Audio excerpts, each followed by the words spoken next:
welcome again to Breck's Allotment. I'm going to do a quick plot tour so you can all have a look, and then I'd like to show you a project that the Prince's Trust has done on the site. Alright, well, this is the lasagna bed. I don't think I did it right. There's plenty of weeds coming through. In fact, there's plenty of weeds coming through the entire plot. Please excuse them, I will get on top of it.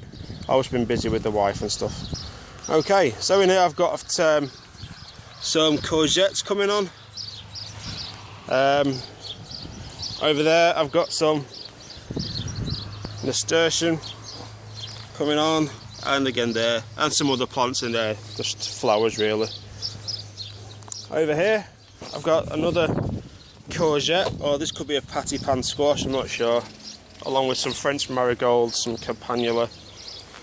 In here I've got some wild poppies coming, and another kind of insect attractor, along with some dwarf roses. This is supposed to be wildflower bed. Again, I'm not sure what I've done, whether it's wildflowers. I can see nettles in there. I don't think they're wildflowers. So I think I'll clear this one out again, start again, and maybe get in touch with a guy called Seedball on Twitter, or a company called Seedball via Twitter, and get some of their seed balls for wildflowers and do it that way. Rosemary's looking good, and the chives are coming on nicely over this way. Moving round. Here I've got the sweet candle carrots. A few of them died off. Probably because there's a lot of mare's tail coming through, but in its place I've put some leeks in just to fill the space in. I've got lots of what are these called, shallots coming through. They're split open and they're starting to bulb up. Let's look at this one. Yeah, split open, starting to bulb. Over here are the white gem parsnips for Christmas dinner. Surrounded by more shallots which have split open and started to bulb, and a few of these died off again, so I put some leek in just to fill the space. Here I've got some more chives. These were donated by Pam, one of the allotment neighbours. Yet some more leeks in just for fill a bit of space in. These are the Swift F1 sweet corn, which are coming on really nicely. When I put these in, they were quite small, and they've easily doubled or tripled in size. There's a few small weaklings over there, but they'll all catch up eventually. Again, need to have a good week, get rid of as much of this mare's tail as I can. But yeah, sweet corn's coming on nicely. In this one, I've got on the edges greyhound cabbage, which is starting to kind of heart up nicely now. I need to sow some more at home, and some more cabbage, and try and get them ready to go in after these, and try and get 2 lots out. In the middle I put 3 plants of purple sprouting broccoli in. One of them is a bit weak, the one at the back. The one in the middle is doing really well, and this one at the edge here has slowed down a bit, but I'm sure he'll catch up eventually. Under here I've got 3 swede along the right hand edge, and then 8 plants of calabrese. Marathon, I think it was marathon, I could be wrong. Yeah, they're coming along okay. I had a bit of space left outside here, so I put some of the zebrun shallots in. I mean, they're okay, see what I get off them. You get more chives just to attract the bees and stuff. And in here, see if you can see, is kale, which is doing really well. I think it's Cavallonero, could be wrong, something like that. And I've got some sprouts in ready for Christmas dinner as well. I do like kale. I use it like a lettuce. I just put it on raw on a sandwich. It's really tasty, I really like it. Or I might go off what Sean did on one of his allotment things for the horticultural channel. and make some crisps out of it this year. Might give that a go. See how that tastes. In here I've got some more shallots. You know, you can see one there coming on nicely. A few weeds, some whatever they are, can't remember. Our French marigolds, more nasturtium, which is flowering nicely. Tulips, they are, that's what they are. And on here I've got the some more chives which are flowering well, and plenty of nature's busiest insects coming along and enjoying the nectar, doing the job for us. Thank you very much. Here I have 4 haricot bean plants which are climbing up well. One of them's looking a bit dodgy, or 2 of them are looking a bit dodgy, but the other 2 are coming on. These were donated to me from, or given to me from one of the allotment neighbours. Can't remember her name. I should remember better. Well, I'm terrible with these kind of things. Onions, looking down there. Plenty of onions. Must be, I don't know, 50 or 60 onions there, coming on nicely. Ranges in size from, you know, smallish to, you know, medium sized to big. Looking nicely, looking good. A few of them are starting to fall over. These were all planted in November last year, so they're all doing okay. So yeah, a few of them are falling over, so should be harvesting them soon. The onions I've got at home next to the greenhouse, if you remember, I've harvested all them. A few of them had fell over, and I noticed 1 or 2 were starting to send up shoots, flower spikes, so I pulled them all, and they're drying at home at the moment. Get them dried off as fast as I can, and then I'll do a video on how I make them into strings so I can store them. Potatoes now. Wow.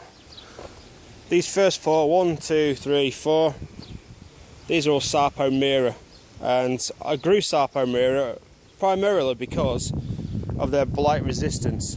There was blight on site last year, and I didn't get many potatoes at all, so that's why I'm growing them. And the other reason I'm growing them is because I saw Dan from Allotment Diary, Chris from, I can't remember his YouTube name, YouTube channel. Oh, Allotment Journal, I think it was, yes. And Baconsoda, Brendan in Ireland, because of their potato reveals doing the Sarpos, they seem to get quite good results. So I'm doing that. Now, if you remember, they're in half barrels, which are 100 litres. So yeah, there's plenty of room in there. There was 5 seed spuds per barrel. I have earthed them up, but I've not earthed them up all the way to the top, basically because I haven't got enough compost, and I'm not buying lots and lots of compost just to earth up these. So hopefully I'll get a good crop. They're over half full, so what's that? I'd say 75 litres worth of compost in there, so that's as far as I'm going. And it's the same with these next ones, which are all Golden Wonder, again because of what's in Allotment Diary, Dan and his potato reveals. If we look, they've started to put the flowers up. So again, about 75% full, and they're growing really well. Hopefully there's plenty of spuds deep down in there. Moving on, gooseberries. I've noticed that some of the sticks, or the branches of these plants have been broken. I'm assuming that's because there's been heavy fat birds landing on them, either fat because they've been eating Danuta's berries, or fat because they've been eating my gooseberries. So I'm probably going to have to come along with some sort of net solution just to sort this out. Again, moving on. These are the second lot of peas I've had to sow because my first lot failed miserably. These are Allotment. Now they're supposed to be a prolific cropper, but grow to around 5 foot tall. So we'll see what we get off these, shall we, in a future episode. More shallots. I grow plenty and plenty of onions and shallots because the wife absolutely adores it. And I must admit, when I do my cooking, I do use quite a lot of them. More shallots down here. Again, they've all split and they're all bulbing up. These are parsnips and a fly potato there. Let's get rid of that bugger. What you get. So these are turnips. Did I say parsnips? Turnips these are. And they're putting on plenty of leaf, and they'll be bulbing up soon, ready for some whatever I fancy with them. Again, more shallots coming on nicely.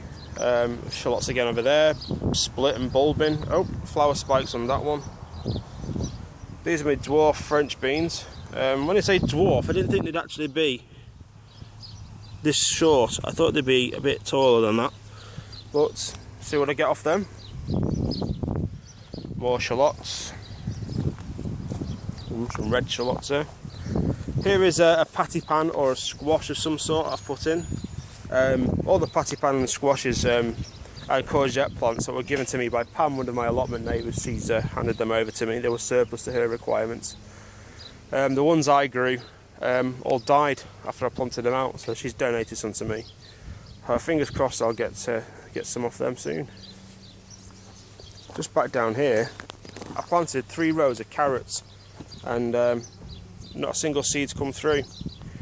I planted them well over 2 weeks ago, but nothing's come out. Now I'm wondering, either has the soil been too dry and they've not germinated, have they germinated and slugs have had them, or some other pest, or maybe they just didn't germinate at all because they were crap seed. You never know. But I'll try something else in there. I've got some celeriac I need to plant out yet, so I may put the celeriac on that side, see how that goes. Rhubarb is finishing off for the year, I think. I think it's an early variety, this, that's why it's dying back just this time of year.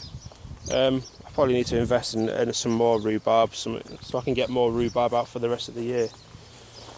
Oh look, I've got a really good crop of nettles there. Look at them buggers. In here, more dwarf French beans. Again, see how they go. I had some extra calibres, so I just plonked it in here just for the heck of it. And the pigeons are really enjoying it by the looks of it. Here, I've got my climbing beans. Red Emperor, are they? Could be Red Emperor. Yeah, they're growing up nicely, you know. Coming on, a few flowers on them. But they're all climbing up, which is good.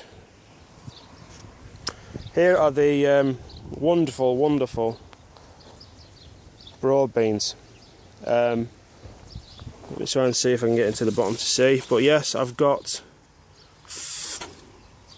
flowers galore. I've got, look down here, beans galore. But I've also got a lot of black fly. I've been pinching out the growing tips, as it's advised, to try and deter the black fly, but they're still here. I just think it's a really, really bad year for black fly. Now, I know I could spray it and get rid of them, but I can't see any now. But the other day when I came down, it was absolutely covered in ladybirds, and ladybirds were doing the job for me. I don't really want to spray it, even if I use, you know, a non-toxic one. I don't want to spray it. I want to leave the ladybirds to eat it. So any tips on how to get rid of them would be useful. Stick it in the comments below, please. Thank you. Again, moving on, I have another courgette plant, or a patty pan plant, not sure which, but it's going nicely. And more shallots coming on. Just a quick look here. So an onion that I pulled because it's had a growing spike on it, a flower spike on it. And again, some more shallots here that I had to pull because they had spikes on. Just leave them there for now, let them dry off a bit, and I'll take them home. Just moving around the other side of the shed. The Polish lady next door, Danuta, she gave me some garlic chives which I've planted here. A strawberry which is coming on nicely. And more nasturtium which is flowering well. And yet more chives. I just like growing the chives. I do eat them, but also I just like watching the bees busy around them. Not on this one at the moment. So I'm just going to pause you after I've had a quick look up the plot. I'm going to pause it and then I'm going to walk up to the Prince's Trust plot and show you what they've done. Well, believe it or not, this used to be the bonfire plot, and each year we'd have the bonfire on here for Bonfires Day. But the Prince's Trust have come down and worked a miracle. There's a shed that they've put on at the back, some seating, they use some baths, they've made these raised beds, they've weed-proofed the plot itself, and they've planted it, and they've done an absolutely amazing job. Now, for what I understand, the Prince's Trust is a charity that helps young people, young teenagers, helps them out. On this, their brief was to source their own funding, using their own skills to make this, to purchase the timber, to purchase the wood chip, the compost, everything, the plants. It was all done off their own bat. They arranged their own funding. They used local businesses to help out with charitable donations. They used the local housing association to help them out with some skills that they needed to help build it, and they've done a really cracking job. It's very, very impressive. Very impressive indeed. They should be very, very proud of themselves. And the day of filming this, which is Thursday, they're handing it back over to us. They had to build it in according to the allotment rules and regulations. They've done that. They're harvesting their own water. You see down by the side of the shed, they've got their own water bots to collect the water. Some seating, a nice gravelled area. All the beds are wide enough for disabled access, which is fantastic. And I'm so impressed. From a few weeks ago, and it literally was just 2-3 weeks ago, that this had remnants of bonfires on it. They've done an amazing job. They should be so very proud of themselves.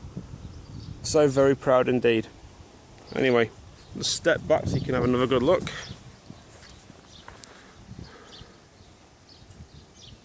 Well done indeed.